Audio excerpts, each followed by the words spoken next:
మీ business విస్తరించాలనుకుంటున్నారా? మార్చి 16-17 హైటెక్స్ లో franchise India biggest ఫ్రో expo.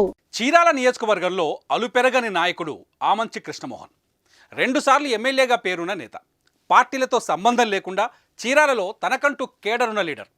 ప్రస్తుతం వైసీపీలో ఉన్న ఆయనకు చీరాల నుంచి ఆ పార్టీ తరఫున పోటీ చేసే ఛాన్స్ ఉందా లేదా అనే అనుమానానికి ఈ నెల 16తో తెరపడుతుంది.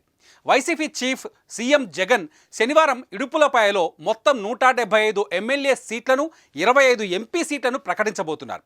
అందులో చీరాల నుంచి ఆమంచి పేరు వస్తుందో లేదో అనేది తేలిపోనుంది. దీన్ని బట్టి ఆయన మరో ఆప్షన్ ఎంచుకోవచ్చనే టాక్ కూడా స్టార్ట్ అయింది.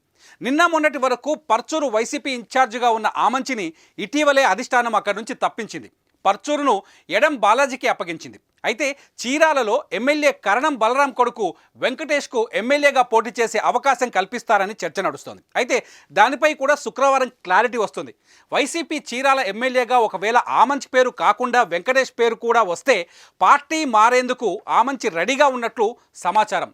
పెద్ద పార్టీ నుంచే ఆమంచికి ఆప్షన్ ఉందట. ఏది ఏమైనా చీరాల నుంచి పోటీ చేయడానికి కృష్ణమోహన్ రెడీగా ఉన్నారు. ఈసారి చీరాల నుంచి పట్టు పోగొట్టుకోకూడదనే కృత నిశ్చయంతో ఉన్నారు ఆమంచి. 2009 నుంచి కాంగ్రెస్ పార్టీ నుంచి గెలిచిన ఆమంచి తన రాజకీయ గురువు రోసయ్య సీఎం కావడంతో ఎదురులేని నేతగా దూసుకువెళ్లారు.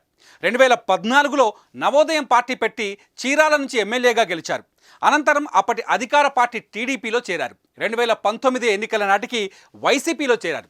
వైసీపీ అధికారంలోకి వచ్చినా చీరాలలో ఆమంచి గెలవలేదు. టీడీపీ అభ్యర్థి కరణం బలరాం గెలిచారు. అనంతరం వైసీపీలో ఇప్పుడు ఆయన కుమారుడు వెంకటేష్ వైసీపీ నుంచి చీరాలలో నిలబడుతున్నట్లుగా గట్టిగా ప్రచారం జరుగుతోంది. మార్చి 16న జగన్ ప్రకటించబోయే లిస్టులో ఆమంచి పేరు రాకపోతే మరునాడే ప్రతిపక్షంలో ఉన్న ఒక ప్రధాన పార్టీలో తన పేరు వచ్చే అవకాశం ఉందని చీరాలలో పొలిటికల్ టాక్. అదే కనుక జరిగితే చీరాలలో గట్టి పోటీ ఖాయమని రాజకీయ విశ్లేషకులు చెబుతున్నారు.